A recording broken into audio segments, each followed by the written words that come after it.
नमस्कार मित्रांनो, मागे आमच्या एका व्हिडिओवर कमेंट आली की तुमच्याकडे सर्व कोंबड्या दिसत आहेत, कोंबडे दिसतच नाहीत, तर तुमच्याकडे अंडी कशी काय मिळतात? तेव्हा मला लक्षात आलं की बऱ्याच जणांना अंड्याचं सत्यच माहीत नाही. हे लक्षात घ्या की अंडी द्यायला कोंबडीला कोंबडा लागत नाही. काम व्हिजिट, व्हॉट्सॲपवर उत्तर देणे आणि फोनवरील सल्ले बंद आहेत. कृपया हा व्हिडिओ बघून आम्हाला कॉन्टॅक्ट करू नये. अधिक माहितीसाठी आधी चॅनलवरील इतर व्हिडिओ बघावेत. हवी ती माहिती न मिळाल्यास कमेंट करावी, तरीही उत्तर न मिळाल्यास गुगलवर शोधावे. अंडी म्हणजे कोंबडीची पाळी आहे जी नियमितपणे येतच राहते. तुम्ही कधी कोंबडी कट करून बघितली तर तिच्या आतमध्ये 10-12 अंडी तयार असतात, म्हणजे बलक तयार झालेले असतात. हळूहळू त्या कॅनलच्या प्रोसेसमध्ये जाऊन त्यांच्यावर डिपॉझिशन होऊन शेल तयार होतं. त्यामुळे कोंबडा असो की नसो, कोंबडीला अंडं द्यावंच लागतं. हेही लक्षात घ्या की सर्व अंडी जवळजवळ व्हेजिटेरियन असतात जी बाजारात मिळतात, पांढरी अंडी, कारण फक्त कोंबड्यांनी ती घातली असतात. जेव्हा कोंबडा असतो तेव्हाच अंडं फलित होतं, फर्टिलाइज होतं आणि त्यातून पिल्लू येऊ शकतं. नाहीतर प्रत्येक अंडं हे विना पिल्ल्याचं असतं. आता ह्याच्यामध्ये फरक एवढाच आहे की गावरान कोंबड्यांना 2.5 दिवसांनी 3 दिवसांनी अंडं द्यायला लागतं आणि ज्या स्पेशली सिलेक्टेड लेयर्स आहेत यांना रोज अंडं द्यावं लागतं, म्हणजे वर्षाला 300हून जास्त अंडी देऊ शकतात. त्यामुळे गावरान कोंबड्यांची अंडी कमी असतात आणि लेयर कोंबड्यांची अंडी खूप जास्त प्रमाणात असतात आणि त्यामुळे त्याचं गणित वेगळं असतं. अंड्यांचं गणित समजून घेऊया. हे बघा, 1650 रुपयाला फीडची बॅग मिळते.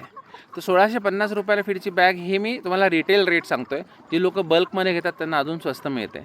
म्हणजे साधारण 33 रुपये किलो हे फीड पडतं. एक कोंबडी दिवसाला 120 ग्रॅम, म्हणजे लेअर कोंबडी 120 ग्रॅम अन्न खाते. म्हणजे साधारण एक अंड आपल्याला 9 रुपये 90 पैशाला पडतं. या कोंबड्यांचं, कावेरी, सोनाली अशा प्रकारच्या कोंबड्यांचं बाजारात येतं तेव्हा त्याची किंमत 12 रुपयाच्या वरच जाते. याच्यामध्ये आता मजुरीचा खर्च, नंतर पाणी, इतर सगळ्या गोष्टीचा, शेडचा आणि रखरखावाचा खर्च, औषधाचा खर्च असं सगळं घेतलात तर 15 रुपयाला अंडं विकलं गेलं तरच हा व्यवसाय परवडतो. तर जी पांढरी अंडी मिळतात ही एवढी स्वस्त कशी काय? तर ह्या कोंबड्या 300हून जास्त अंडी देत असल्यामुळे रोजचा प्रत्येक अंड्यामागचा खर्च हा 3, 3.5, 4 रुपयाच्या आतच असतो आणि त्यामुळे 5, 6, 7 रुपयाला जरी अंडं विकलं गेलं तरी त्यांना हे परवडू शकतं. हेही लक्षात घ्या की बघा, आमच्या कोंबड्या या प्रकारे मोकळ्या आहेत आणि एवढ्या सुदृढ आहेत आणि त्यांचं आयुष्य हे इथे खूप सुखी आहे. लेअर ज्या कोंबड्या असतात त्या एकाच जागी पिंजऱ्यात बंदिस्त असतात, त्यांचा हालचाल नसते.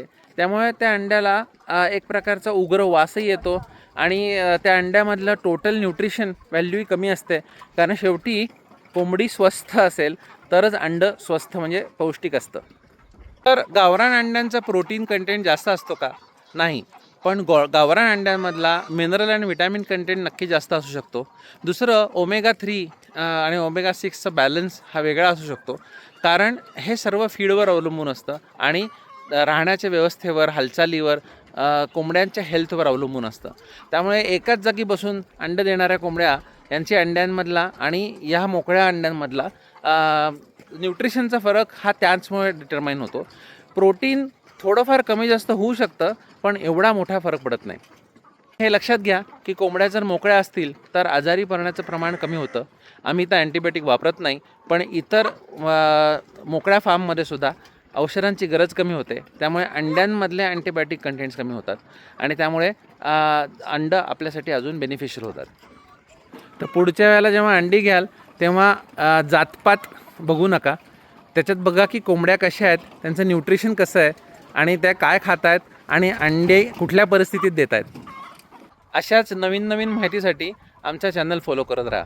धन्यवाद.